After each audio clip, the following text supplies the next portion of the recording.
Chapter 10. Casa Grande, the grand residence of the Iturbi y Salas family in Santa Barbara, was situated to the right of the Presidio, overlooking the harbor. A mile behind, in the shade of the tall, rocky hills that curved around the valley, stood the long, white mission. It had 2 tall towers, a corridor with many arches, and a sloping roof covered in red tiles. In between, there was a wild valley where cattle grazed among the trees and large rocks. The white adobe houses of the Presidio and the small town clustered in the foreground of the deep valley. The brown mud huts of the Native Americans were also grouped there. The grand house of the Iturbi y Salas, which was built in the early years of the century, surrounded a courtyard measuring 100 feet on each side. Like most adobe houses of that time, it only had 1 floor. A wide corridor with pillars and a sloping roof faced the courtyard, which was as bare and hard as the floor of a ballroom. Behind the dwelling, there were factories and huts for the Indian workers. Don Hernandez Iturbi y Sala was the most powerful person in the South. His ranches covered 400,000 acres, and he had countless horses and cattle. His Indian workers, who were carpenters, coopers, saddlers, shoemakers, weavers, and makers of household goods, provided the garrison and town with everything they needed. He also had a thriving trade in hides and animal fat. There were rumors that he kept large amounts of gold in the wooden tower built against the back of the house, but no one called him a miser. He generously provided the poor of the town with food and clothing, and he kept a supply of medicine for their illnesses. He was so beloved and respected that when earthquakes shook the town or fires threatened it from the hills, the poor would gather in the courtyard of Casa Grande and ask for his protection. They never passed him without bowing to the ground, and they always lowered their heads when they passed his house. However, they also feared him because he could be very angry at times and would harshly punish those who angered him. Selina, by herself, could always handle him. When I came back to Santa Barbara with Selina after her trip to Seal Bay, the yellow fruit hung in the priest's orchard. The grass was scorched brown, and the sky and water were a hard blue like metal. On the afternoon we arrived, Don Hernandez, Selina, and I were in the long middle hallway of the house. In Santa Barbara, one lived in the open air. The old gentleman sat on the long green bench by the living room door. His heavy, flabby, leathery face had no wrinkles, except for the ones that curved from the corners of his mouth to his chin. The thin upper lip was always pressed firmly against the slightly protruding lower lip, with the mouth ending in straight lines that didn't seem to be part of the lips. His small, slanting eyes, typically stern, could flash with anger, as they did today. The nose abruptly rose from the middle of his face. It looked as if a child had sculpted it with putty. The flat bridge was crossed by irregular lines. A tuft of grizzled hair escaped from the black silk handkerchief wrapped tightly around his head like a turban. He wore short, dark brown clothes, the jacket adorned with large silver buttons, a red damask vest, shoes made of embroidered deerskin, and a fine linen necktie. Selina, wearing a white dress and a pale green shawl around her shoulders, with her arms crossed and her head thoughtfully tilted forward, walked slowly back and forth in front of him. "Oh, my God!" exclaimed the old man, pounding the floor with his cane, "that they have dared to arrest my son, the son of Hernandez Iturbi y Sala. That Machado, my friend and your host, should have allowed it." "Don't blame Machado, my father. Remember, he must listen to the departmental junta, and this is their doing." "What a fool I am," she added to herself. "Why don't I just say who is truly to blame? But I don't need anyone's help to despise him. Is it true that this Melendez, whom I hear so much about, is a member of the committee? It might be. If so, it is him, only him, who has brought shame upon my family. Once again they have triumphed. I encountered this Melendez, who was my friend when we were both in California, my father.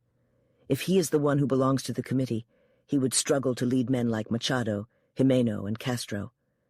I didn't see any other Melendez. True, I might have other enemies up north.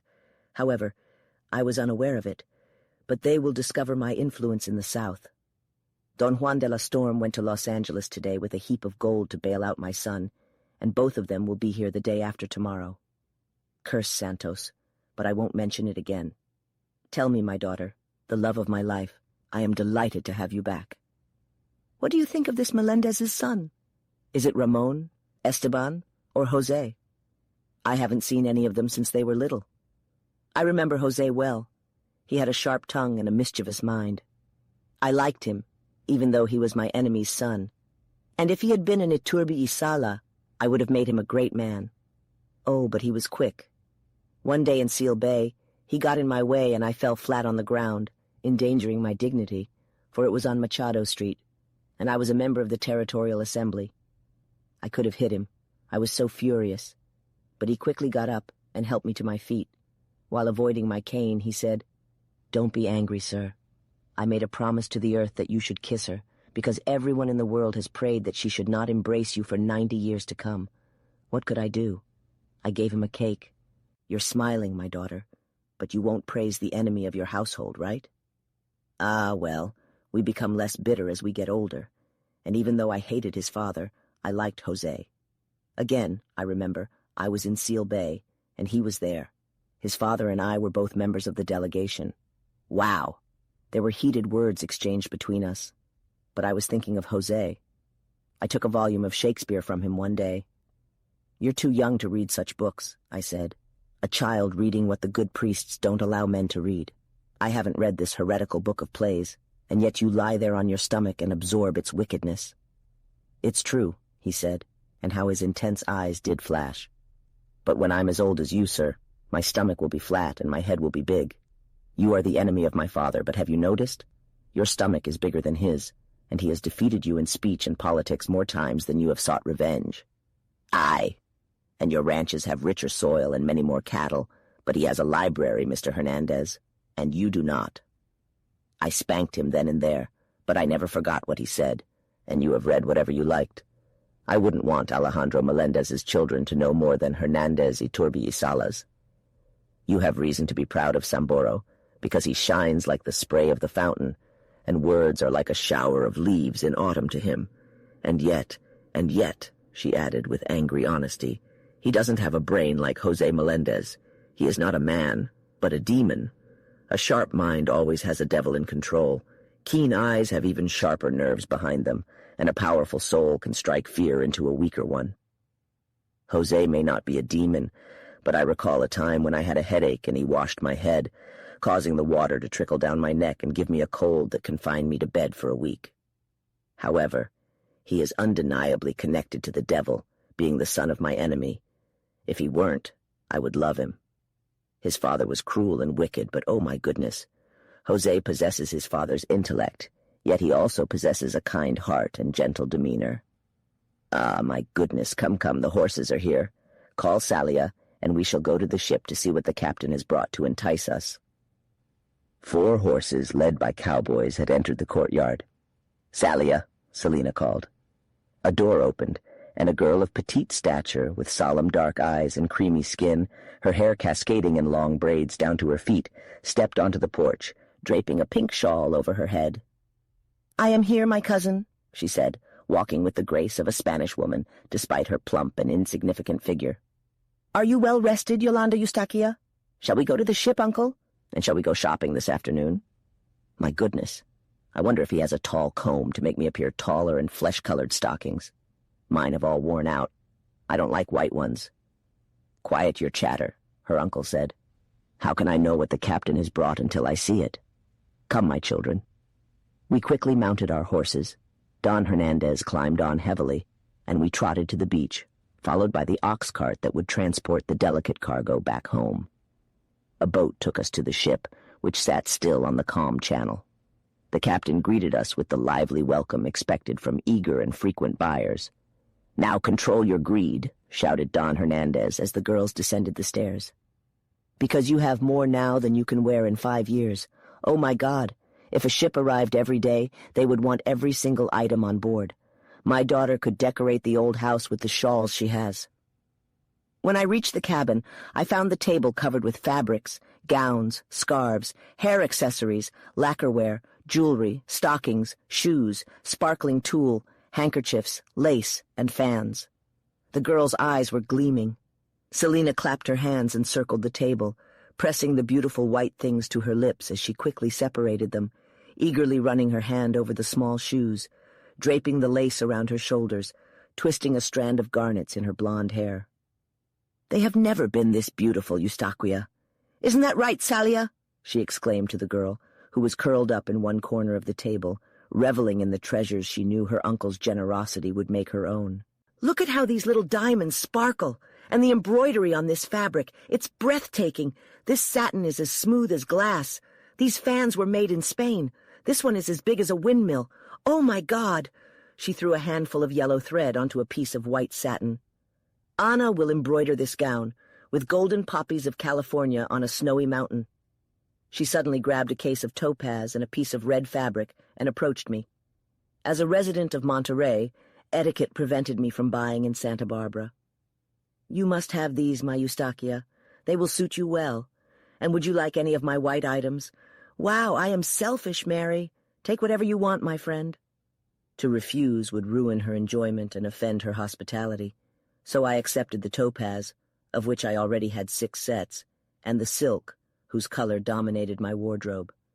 I told her that I disliked white, as it didn't complement my dark complexion, and she was oblivious and delighted like a child.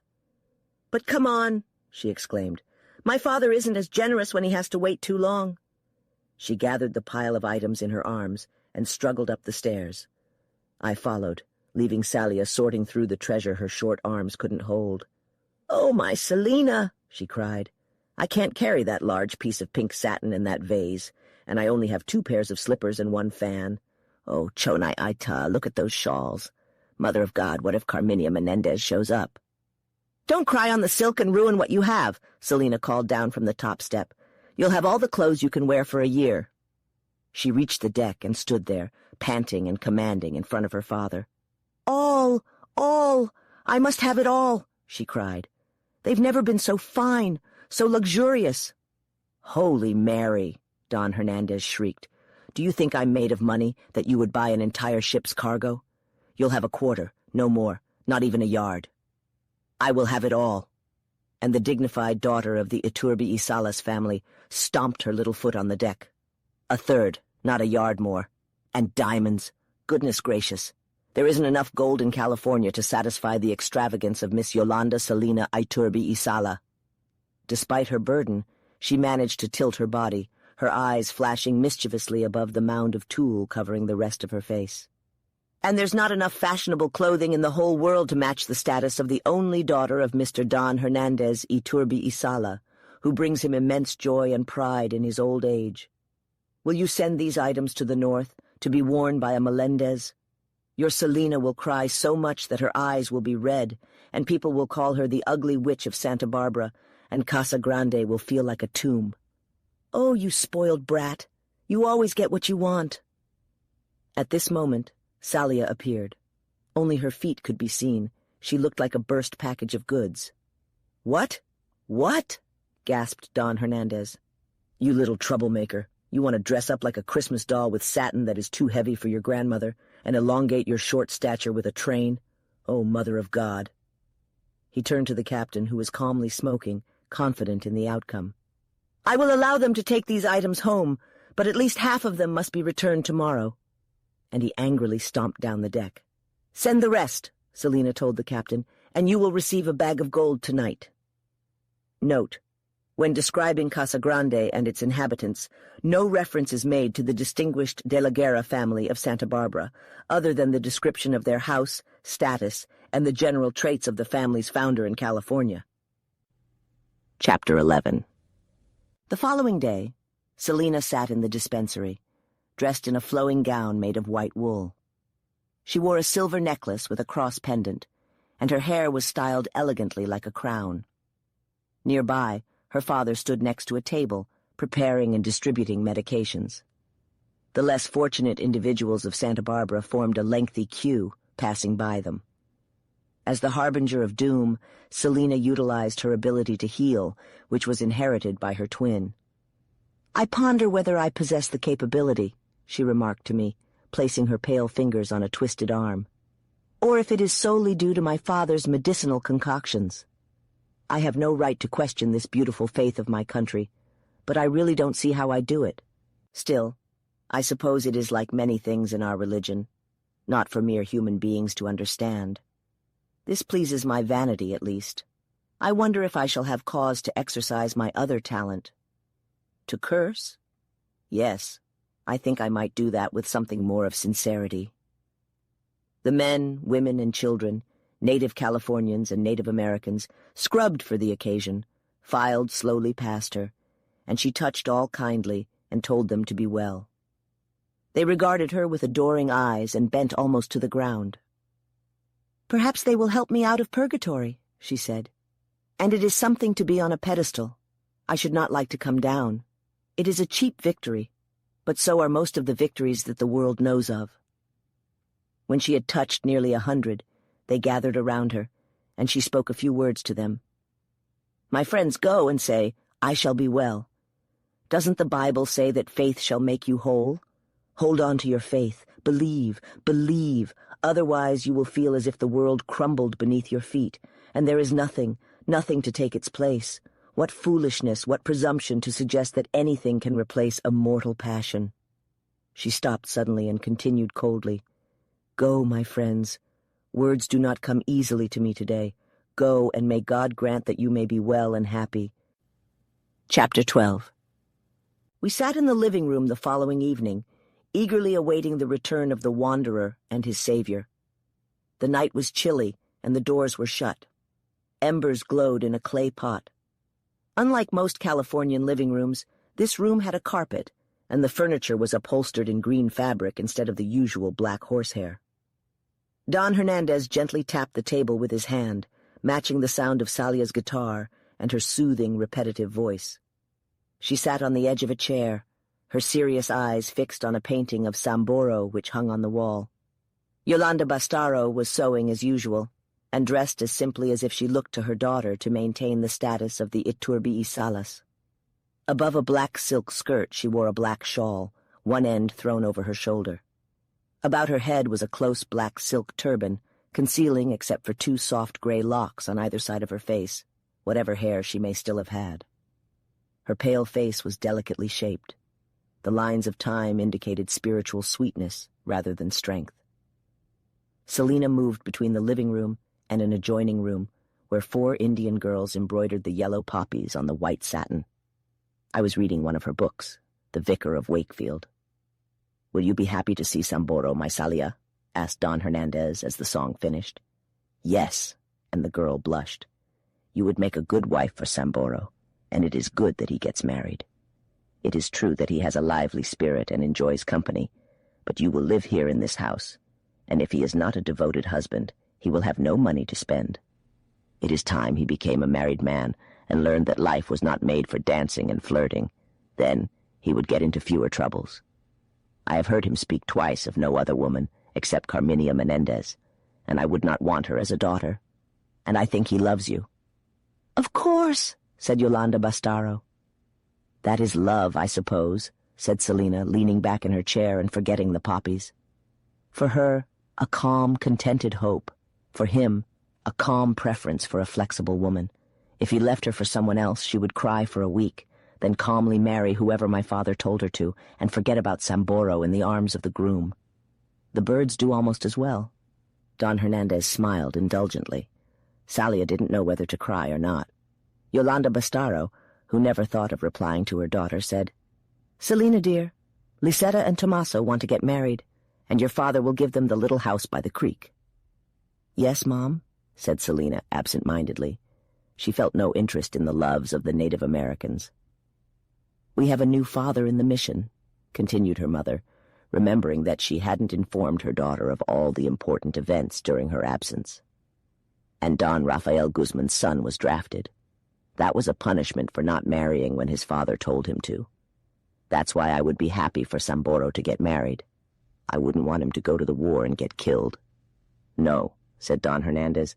"He must be a representative to Mexico. I wouldn't want to lose my only son in battle. I have high hopes for him. And so do you, Selina, for your brother. Isn't that right?" "Yes. I'm willing to do whatever it takes to protect him from any obstacles." "My daughter," said Don Hernandez, with the tone of duty rather than reprimand. You must love without seeking revenge. Support your brother, but don't harm his enemy. I wouldn't want you to hate even a Melendez, even though I can't love them myself. But let's not talk about the Melendez. Do you realize that our Samboro will be with us tonight? We all need to go to confession tomorrow, your mother and I, Eustaquia, Samboro, Salia, and yourself. Selina's face became stiff. I can't go to confession, she said. It may be months before I can, maybe never. What? Can someone go to confession with a heart full of hate and unforgiveness? Oh, I wish I never went to Seal Bay. At least I had the comfort of my religion before. Now I battle the darkness alone. Don't ask me any questions because I won't answer them. But don't taunt me anymore with confessions. Even Don Hernandez was silent. In all the 24 years of her life, she had never shown signs of aggression before. Even her dislike for the Melendez had been more like a religious devotion than a personal feeling. It was the first time she had revealed her true self to them, and they were shocked. What had happened to this proud, reserved, carefree daughter of the Iturbi y Salas? Yolanda Bastaro frowned. Salia started crying. Then for a moment Selina was forgotten. 2 horses raced into the courtyard. Samboro. The door had only one knob on the inside. Don Hernandez swung it open as a young man bounded up the 3 steps of the hallway, followed by a small man who carefully made his way. Yes, I am here. My dad, my mom, my sister, my Salia. Oh, Eustaquia, you too. And the pride of the family kissed each one in turn, his dark eyes absent-mindedly scanning the room. He was a dashing gentleman, as handsome as anyone ever born in California. He had brushed off the dust of travel at a saloon from his blue velvet serape, embroidered with gold, which he immediately tossed on the floor. His short jacket and pants were also made of dark blue velvet, the jacket adorned with silver filigree buttons, and the pants laced with silver cord over pristine linen. The front of his shirt was covered in expensive lace. His tall boots were made of soft yellow leather, stamped with silver designs and fastened with blue ribbons. The spurs jingled, made of silver with gold inlays. The sash, elegantly tied around his waist, was made of white silk. His curly black hair was tied with a blue ribbon, clinging damply to his low forehead. He bore a striking resemblance to Selina, despite their different skin tones, but his eyes were only large and bright, lacking the depth of stars. His mouth was covered by a thick silk mustache, and his profile was bold. At first glance, he impressed one as a perfect example of masculine strength, decisiveness in character. It was only when he removed the wide hat, which, when worn slightly back, framed his face most attractively, that one noticed the narrow, insignificant head. For a while there was no conversation, only a series of exclamations. Selina alone remained calm, smiling a loving welcome. In the excitement of the initial moments, little attention was paid to the devoted admirer who ardently gazed at Selina. Don Juan de la Borrasca was defying his 60s, fighting for his youth like a parent fights for their child. His withered face wore the satisfied smile of vanity. His arched eyebrows gave him a haughty expression that compensated for his lack of height, as he was barely 5'2". His prominent curved nose was also a compensating feature, and he carried himself so confidently that he resembled a toy general. His small black eyes sparkled like glass beads, and his hair was styled as boldly as Samboro's. He was dressed in silk garments, red silk adorned with butterflies. His small hands were adorned with rings. Gemstones glowed in the lace of his shirt. He was moderately wealthy, but a loyal supporter of the Iturbi y Sala family, a devoted servant of Selina. She was the first to acknowledge him and extended her hand for him to kiss. "You have my heartfelt gratitude, dear friend," she said as the dapper man leaned over it. "I thank you 1,000 times for bringing my brother back to me. Yes, Yolanda Selina, thanks be to God and Mary that I was able to do so. If my mission had failed, I would have committed a crime and gone to prison with him. I would never have returned here. Beloved owner, always at your feet." Selina smiled kindly, but she was listening to her brother, who was now passionately expressing his grievances to a sympathetic audience. "Oh, my goodness," he exclaimed, pacing back and forth in the room, "that an Iturbi y Sala, the descendant of 20 generations, should be humiliated and disgraced by being thrown into a common prison, that a fervent patriot, a loyal subject of Mexico, should be accused of conspiring against the judgment of a Machado. Santos was my friend, and if his cause had been just, I would have stood by him until the end. But could I, conspire against a wise and great man like Juan Bautista Machado? No, not even if Santos had asked me to. But by the stars above, he did not. I had only been a guest in his home for a month, and the suspicious individuals who spied on us, the foolish individuals who make up the departmental junta, assumed that an Iturbide Sala could not be unaware of Santos's plots and schemes, that because I had been close to him, I must have been involved in whatever he was planning. Yes, doubts crossed my mind frequently, but I dismissed them like one dismisses wicked thoughts. I refused to believe that Santos would plot, conspire, and rise again after the harsh lesson he learned in 1838. Machado holds California dear to his heart. Castro, the great threat of the 19th century, looms ominously on the horizon. Who, in their right mind, would defy those two formidable powers? His passionate speech was interrupted by a fit of coughing, but he continued to pace from one end of the room to the other, his face flushed with excitement. Salia's large eyes followed him, her admiration leaving her speechless. Yolanda Bastaro smiled up with the self-approval of the humble farm woman who has raised an impressive small chicken. Don Hernandez clapped enthusiastically. Only Selina turned away, the truth hitting her for the first time. Words, words, she thought bitterly. He would have said all that in 2 sentences. Is it true? Oh, sad for me, what he said about my brother. I dislike him, yet his intelligence has impacted mine and lodged there. I submit to him, even though all the Iturbide Sala within me wants to curse him. But my brother, he is much younger, and if he had the same opportunities those years in Mexico and America and Europe, wouldn't he know as much as Jose Melendez? Oh, absolutely, absolutely. My son, Don Hernandez was saying, thank God that you didn't deserve your imprisonment. I would have beaten you with my cane and locked you in your room for a month if you had disgraced my name. But as it turns out, you should be compensated for the unfair treatment. Salia, give me your hand. The girl stood up, trembling and blushing, but walked across the room with a dignified step and stood next to her uncle. Don Hernandez took her hand and placed it in Samboro's.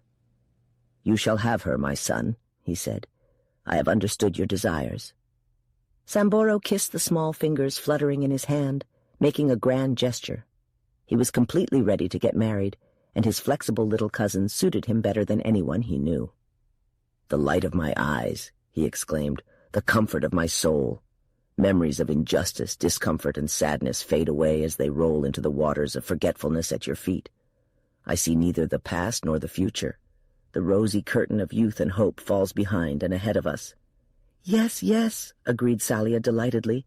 My Samboro, my Samboro.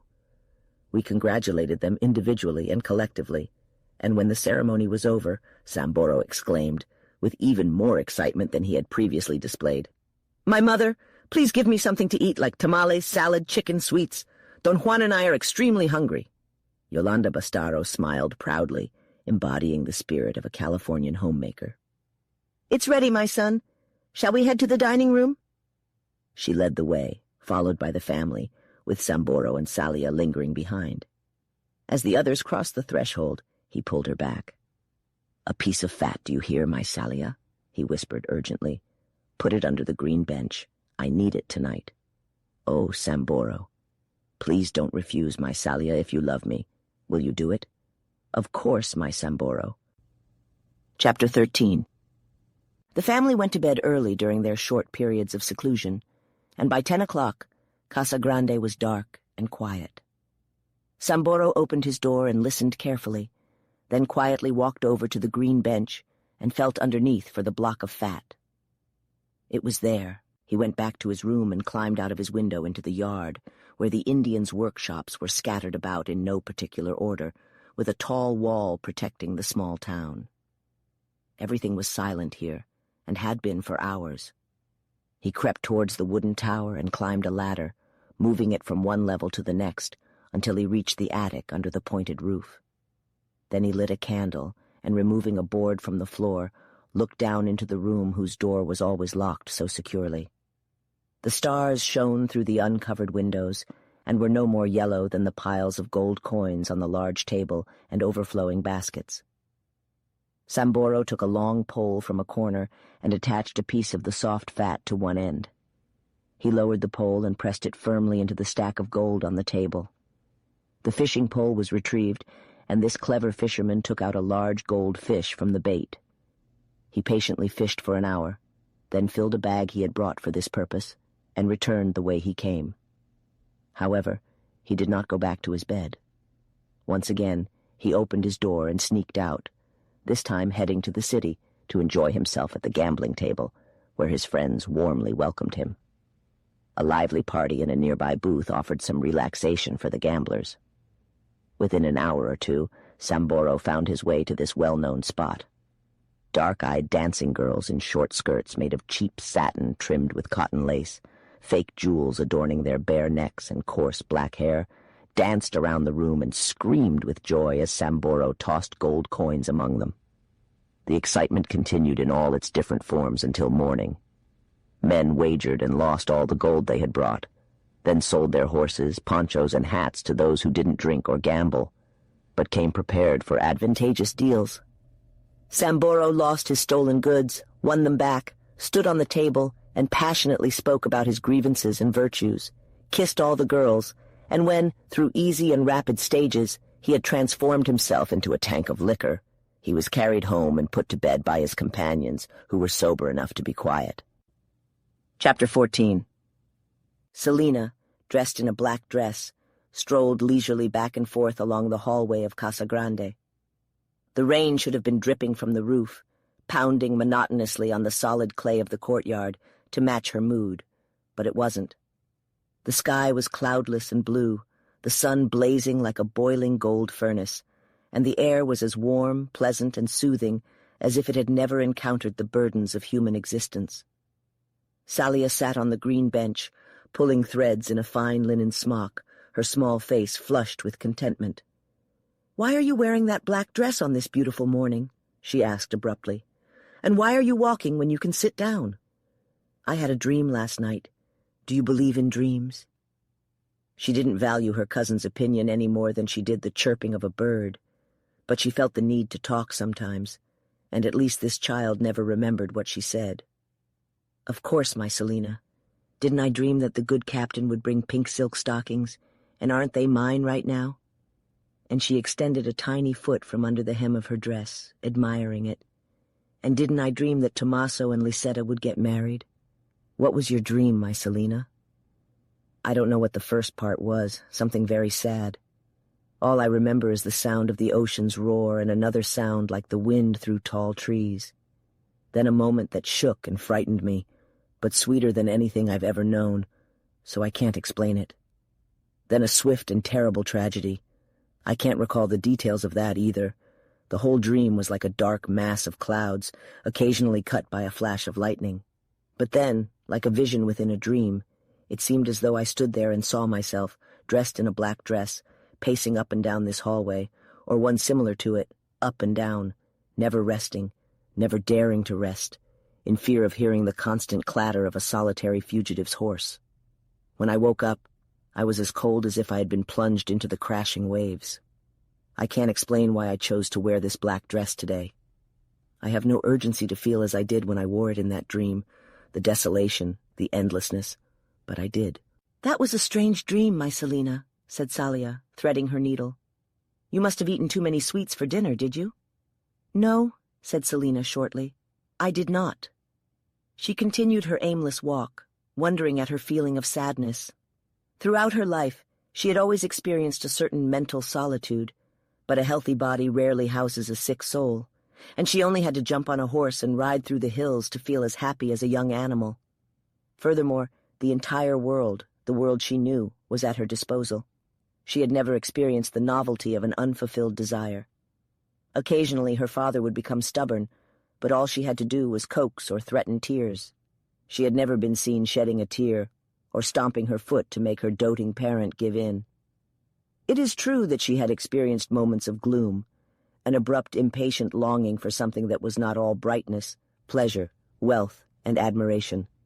However, being a strong-willed and sensible girl, she had resolutely turned away from the troubling demands of her inner self, considering them as embers from a mind that burned too intensely at times. This morning, however, she allowed the deep blue waters to rise, not so much because they overpowered her will, but because she desired to comprehend what was wrong with her. She was filled with a dull aversion towards everyone she had ever known, towards every circumstance that had surrounded her since birth. She felt a profound disgust towards serene contentment, towards merely enjoying the sunshine and fresh air. She wearily remembered the predictable cycle of the year, which brought bullfights, races, rodeos, church festivities. Her mother's stories about the Native Americans, her father's varied interests, always the subject of his conversations, Sambaro's grandiose tales of his achievements and plans, Salia's endless trivialities. She despised the glamorous balls where she was the favorite, the never-ending serenades, the entire life of pleasure that made that era in California the most idyllic paradise the modern world has ever seen. At some point in the past few weeks, the girl had crossed her arms over her chest and laid down in her eternal grave. The woman had risen and emerged, still blinded by the light, her hands reaching out blindly. "It's because of that man," she admitted to herself with blunt anger. "I hadn't spoken to him for more than 10 minutes before I felt like I do when the scene suddenly changes in one of Shakespeare's plays, as if I had been thrown like a shooting star into a new world. For the first time in my life, I felt the need for intellectual alertness. Previously, I had tried to hide what I knew. The natural consequence, of course, was first the desire to experience that stimulation again and again, and then to recognize the insignificance of everything except intellectual companionship. I have read that people who start with hatred sometimes end up with love, and if I were a bookish person, I suppose I would eventually love this man whom I currently despise, even as I admire him. But I am not a passive puppet in the hands of a dreamy writer. I am Selena Iturbe y Sala, and he is Jose Melendez. I could no more love him than the equator could kiss the poles. However, as much as I hate him, I wish I could see him again. He knows so much more than anyone else. I would like to converse with him, to inquire about many things. He has promised to marry me." Her lip curled with disdain, but a sudden excitement washed over her. If he hadn't been a Melendez, yes, I could have loved him. A love that is calm and rational, born out of respect, not a whirlwind romance that ultimately falls apart like most love stories. I would love to sit with my hands in my lap and listen to him talk forever. And yet, we can't even be friends. What a shame. The girl's mind was like a magnificent castle, but only one wing had ever been illuminated. Through the knowledge she gained from books and keen observation in her limited sphere, she tried to break through the thick walls and bring light into the grand halls and towers. However, superstition, prejudice, bitter pride, and a lack of life experience stood in her way. As Jose Melendez had recognized, beneath the inherited impressions of the old world, there was a malleable being with endless feminine potential. But she knew so little about herself, and her struggle in the darkness was in vain, with only occasional flashes blinding her and distorting her perception of reality.